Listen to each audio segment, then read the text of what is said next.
ఎందుకని ఉండరు? మనతో అవతల వాళ్ళకి మాట్లాడబుద్ధి అవ్వదు అన్నమాట. ఎందుకని మాట్లాడబుద్ధి అవ్వదంట? మాట కుదరదు మనకి సరిగ్గా.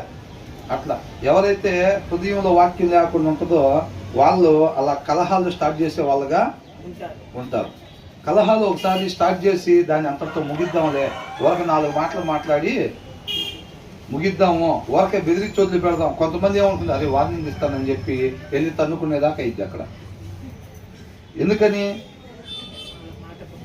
వాళ్ళు 2 మాటలు మాట్లాడి వార్నింగ్ ఇద్దామని అనుకున్నారు. తర్వాత వీళ్ళ చేతిలో ఉందా? స్టార్టింగ్ వీళ్ళ చేతిలో ఉంది. తర్వాత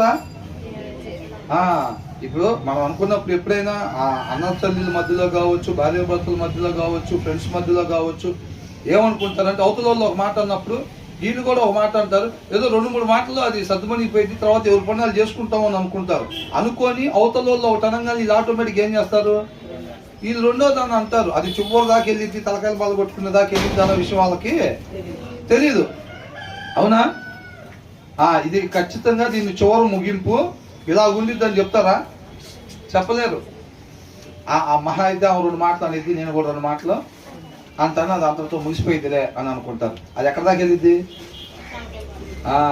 అది ఎక్కడికో వీళ్ళిద్దరు ఆపలేని పరిస్థితి అయిపోయింది. నువ్వు వెళ్ళి మాట్లాడిపోయావా లేకపోతే ఇక మనం వెళ్ళి మాట్లాడినా కానీ ఇంక అవతల నా మెంటల్గా ప్రిపేర్ అయిపోయిందని అంటారు.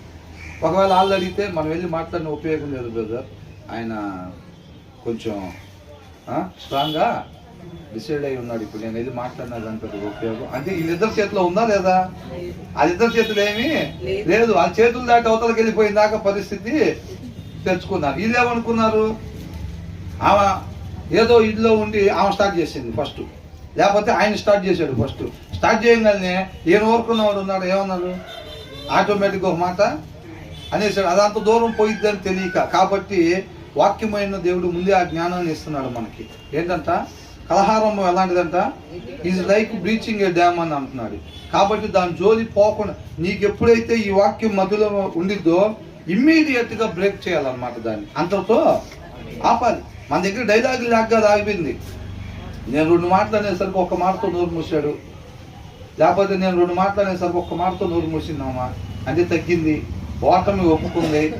ఓటమి ఒప్పుకోవటం కాదు. ఎవరు గొప్పోళ్ళు? వాక్యాన్ని అనుసరించే వాళ్ళు గొప్పోళ్ళు.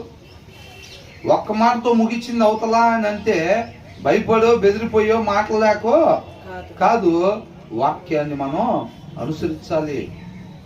ఒక మనిషి వాక్యాన్ని అనుసరించాలి. కాబట్టి